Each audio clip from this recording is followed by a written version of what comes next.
By the end of today's session, you should be able to know how to balance off accounts, and so we are going to get started right now.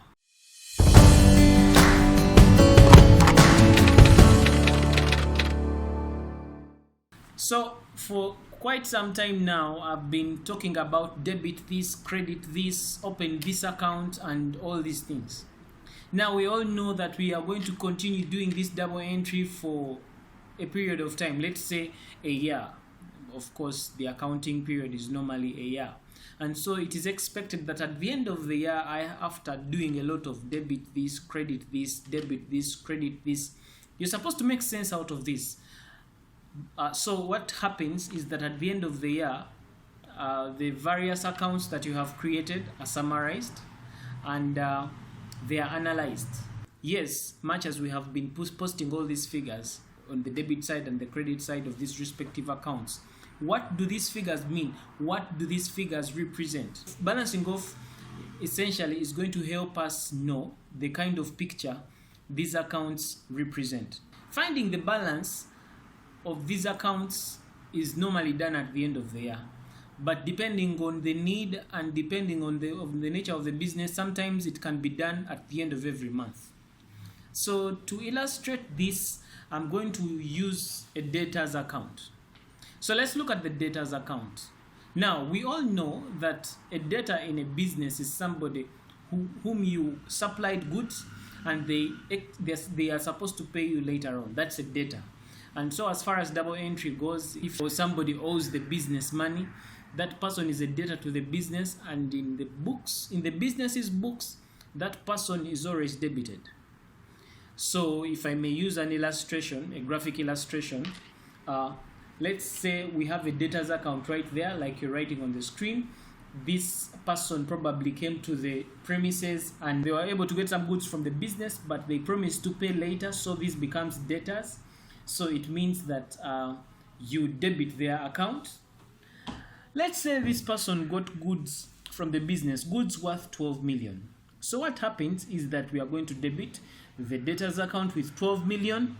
Of course, because when they come for goods, you've made sales. So the other item that has been affected is the sales account. Let's post another transaction there. Maybe this same person comes back and picks more goods, maybe worth 1 million shillings. So again, we shall repeat the same process. Go ahead and debit the debtors account with 1 million. And of course, the other item affected is sales. Of course, the trading period is ongoing and this person owes the business money. So along the way, this person comes and pays money. So when this person comes and pays money, it means that the debtors account in your books is going to reduce because this person has paid the money that you expected from them. So when you look at our debit side is, if you add it up, it is 13 million. So let's say you go ahead and receive that cash. So when you receive that cash, because the debtor is now clearing the debt, so it means you're going to go ahead and credit the debtors account with the 13 million that has been paid. Of course, if the money that has been paid is in form of cash, it means the other item that has been affected is cash. So you put cash right there, and of course whatever debt is put there. So you realize that when you look at this account on the debit side and the credit side, when you add up those two, they are the same. Now the kind of picture that account is representing is this. It is representing a picture that says, or it is telling a story that this particular debtor owed the business 13 million shillings, and at a certain time T, this person came back and paid that money. So what we are supposed to do here is that at the end of the trading period, we are supposed to close off this account, or sometimes we can say balance off the account. And the process of balancing off the account is essentially adding the total of the debit side and the total of the credit side. So that's it. We have balanced off that account. Now, of course, take note that the totals are supposed to be on the same line, always. So take note of that. Now, in the event that the account that you're dealing with just has one transaction, and maybe it's just one transaction that happened during the course of the year, you don't need to go ahead and do these totals. You just need to double underline the figure and you have balanced off the account. Again, like I said, the picture that you just saw was this one, a picture of a certain data that owed the business money, and the amount of money we used in this illustration was 13 million, and this data went ahead and paid all the money by the end of the trading period, and the account was balanced off. But let's face it, in the real world, this happens rarely. In most cases, by the time the trading period is done, a lot of debtors have not yet paid. So it means that in most cases, you'll find that the debit side will always be bigger than the credit side.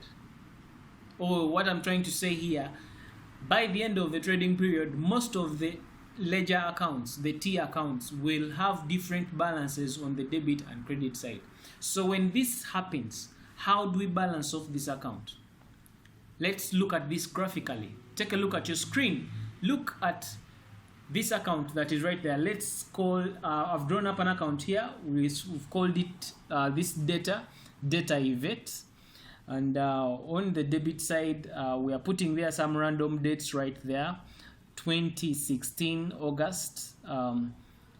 There's 158,000 there, and that was a sale. On August 3rd, 206,000, that was also a sale. On August 4th, 118,000, that was also a sale. And then the other side, on the debit side, we have 158,000, and the other item that was affected was bank. That happened on 23rd of August. Now we have just drawn a random account, and we need to analyze this account. It's the end of the period, and we need to balance it off. So what happens here is that in accounting, first of all, we only enter figures as totals if both sides of the account agree. However, in this case, as you already realize, the totals on the debit side and the totals on the credit side are not the same. So it means we cannot go ahead and, do the totals. For the debit side is 482,000, and the credit side is 158,000 as far as totals go. So we need to first make them to agree. We need to first make them agree, because in accounting, we only write totals when both of the sides agree. So in order to make them agree, we are supposed to find which one is bigger than the other. And in so doing, using our illustration above, we are going to subtract. The debit side is 482,000, so it is bigger than the credit side, which is 158,000. So we shall go ahead and subtract. We shall say 482,000 minus 158,000, and when we subtract the two, our answer is 324,000. So if our answer is 324,000, it means that the debit side is bigger. And of course, the interpretation of this is that this data event still owes the business 324,000. That is the interpretation of that. So we need to balance off the account, showing that event owes us 324,000. Now, I'm using the term balance off, but I can either say balance off an account or close off the account. These two terms, I'll be using them interchangeably. They both mean the same thing. So how do we balance off this account? What we do here, like I had already earlier said, is that we first add up both sides. Now, adding up both sides is what we did earlier. And when we did this, we were able to find that the debit side has 482,000 and the credit side has 158,000. After adding up the two sides, deduct the smaller total from the larger one. We already did that with the other account when we said 482,000 minus 158,000, and we were able to get a total of 324,000. Now, after getting the total, the difference between the two sides, we then enter the balance with the side with the smaller total. In this case, the side with the smaller total is the credit side, and so it means that we are going to put the difference, which so happens to be 324,000, onto the side with this smaller total. And of course, after putting the side there, you realize that the totals are going to be the same. So when the totals are the same, it means now we can go ahead and put our totals. So we shall go ahead and put the totals on both sides, on the debit side and on the credit side, and then afterwards we double underline after the totals. So after entering the totals, we shall go ahead and get the balance from the credit side, that is from the smaller side, and we shall go ahead and post that balance on the next line below the totals on the bigger side, in this case the debit side. Now take note, since we are balancing off at the end of the trading period, it means that the debt that we are going to put above the total, like you're seeing on your screen, that debt is normally the debt of the last date of the trading period. In most times, if let's say your trading period is running from 1st January to 31st December, you are expected to balance off your books on the last day of the trading period, and it means that ideally the date will be 31st December, whatever year. So that kind of date of the last day is written above the totals. Below the totals, we shall go ahead and post the next day. That is the date immediately after the previous one. Remember, the previous day is the date, the 31st of December is the last day of the trading period.